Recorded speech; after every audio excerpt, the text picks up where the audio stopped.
Hey again, everybody. City of Starcraft here for another Starcraft 2 commentary. Playing on Discord 4 map, and it's 2v2. Down here in the bottom right, Daniel Wang playing as the Red Paradox. His teammate today is Pedro. He's going to be a blue Tehran. Going up against JDX, my good buddy over here, playing the purple Terran. And myself, Teal Protoss up here. Now, Discord 4, pretty decent map. There's a huge rush distance between the two of them, but it's actually a shared base. So, of course, you do actually have one ramp that can enter your base, but the bases themselves have huge areas so you can do any type of link stalkers where you can drop in at various different locations and do some harassment that way. Two centralized watchtowers that cover, of course, the middle, and they also cover both where the high yield expansions are. So if you can control those watchtowers, it helps to see if your opponent actually does go for those high yield expansions. Of course, we are scouting, or at least I am scouting what's going on here. I probably could have turned around and attacked that SCV a little bit, but I decided just to go ahead and rally up a couple movements and just scout around. At the same time, he's doing the same thing. Do trap this probe here, a little probe on probe action. I got the first hit in, so as you can see, I do come across the victor on that. 5 HP left on my probe. If you do go up against, probe on probe, SCV, SV, whatever have you, the first person to ever attack, say I'm following the one, he turns around to attack me, I still attack him, split up his second first, and I end up coming out the victor because of such. So he already lost one harvester, not a huge deal, but in the early game could mean, having a little more income to build more of an army. If you look at it, he actually is still at 15, so he's focused solely on getting harvesters, even though he did lose the one, the Daniel Wang guy. He actually does have one more than I do. Standard play for both players. We're just trying to get out a couple gateways. Again, I got my gateway out sooner than he did, but he went more of an economic route. And of course, as you can see, the Pedro guy down here is walling off with a couple couple barracks, and a couple supply depots. Now I do have an idle probe here that I do appreciate you told me about. I was trying to bring him back to the base, and of course he's walled off. But having shared unit controls, I lowered that down and eventually got in there. Now the map itself, for the most part, has pretty open areas. There's no real huge choke points except at the ramps. So, for Zerg players, it's really good to easily get completely surrounded on. The expansions for this map, there's one right outside y'all's the main base here. Right there is for them, and right here is for us. That's only the closest expansion. Everyone else is kind of far away, a little harder to defend, and of course the high yield. A lot of times what I see on this particular map is whoever is closest and can more easily defend against the expansion here goes ahead and gets it, and then the second person usually tries to get the high yield, and everybody pushes forward to secure the high yield expansion for whichever teammate they have. Now it does actually have, of course, two expansions over here that only have one ramp that goes up to it. And same goes for this other side, one ramp up to two expansions. So if you're able to hold some of those further expansions, sometimes it's easy because you can hold the ramp. But then again, if they go air or something of that nature, then you're kind of stuck here.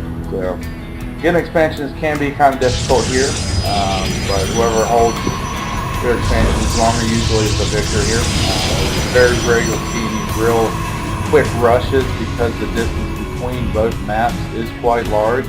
The most direct route is right across the middle through the high yield expansions over this side and then over around to the base.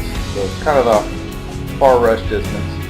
I suppose if you were going up against two Zerg players and they doubled 6 pools, you might be able to be a victor in that regard, but if you go up against Terran, you're able to block, wall off, and it might not work to your advantage. Now it looks like Pedro does end up grabbing the watchtower. Watchtowers, like I've said in the past, having vision of the map, and watchtowers help with that is really nice to have. So when your opponent's moving out, and when you can intercept and things of that nature. I would suggest though probably to capture, if you're a Terran, capture the watchtower, If you want to capture off to start with SB, okay, but eventually trade that out for a Marine. They cost exactly the same amount as the SCV, but the SCV can actually get you money. It's a high chorus harvesting. Instead of just leaving him an idle SCV out there, which he can't defend himself usually against most things, so he can probably die. Now I do end up putting a proxy pylon through so we can resupply, or at least I can, decent enough, and we are going to decide to move out and actually try to do a little bit of a damage here. Army side for all players, it looks like they're about 93, and we're about 87, so we're a little bit low in that regard, but if you look at Daniel Wang, actually more of his army is harvesters. And of course I'm rallying all my troops up here and waiting for him to come back here. I do have my observer over here because I want to see the high ground. I want to be able to attack up here with keeping him in the base. But unfortunately, the Protoss player was smart enough to actually get an observer. He probably saw mine sitting here and pulls it in, and unfortunately I neglected and get it killed just in the last second there.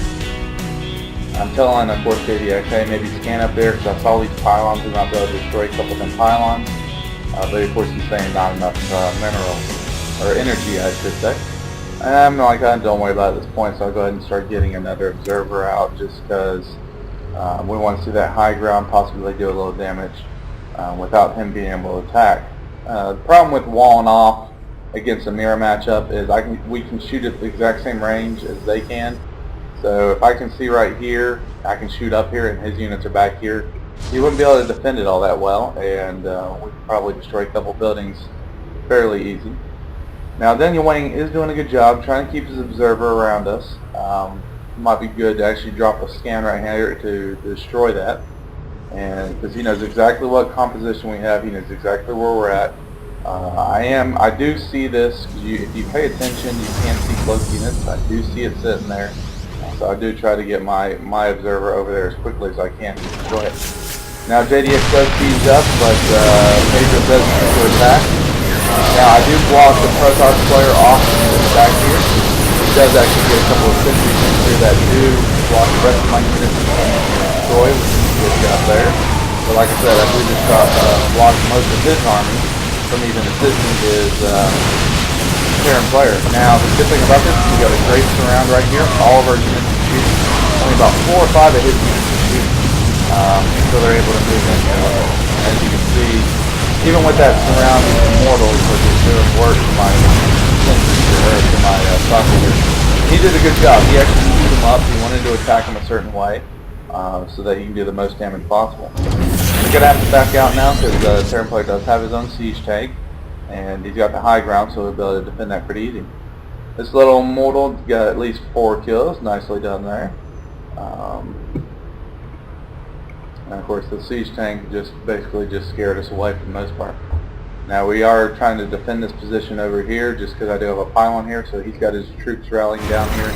I decided to get an expansion, and so does JDX.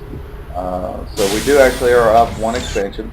Army size is about the same for everybody. 56, 57, 53, 54. So we actually probably came out a little bit ahead there. Units lost. Daniel Wang actually lost 3,000 units worth of, or resources worth of units. And his teammate 1675. So we definitely came out the victor there. And we do think we're good enough to get expansion. Now, JDX unfortunately had a rally point down there perhaps. But I do pull the units back over here towards the siege tank, so that we can get a nice round on those Protoss player up here. And we do intercept a couple of Pedros. Now Pedro does have here, he should have siege tank, or went to siege mode. I just took advantage of a little bit of army I had and clean that up a little. The observer forces go around scouting, and we're going to try and push into the main here. I don't do a good job with my micro right there at the beginning.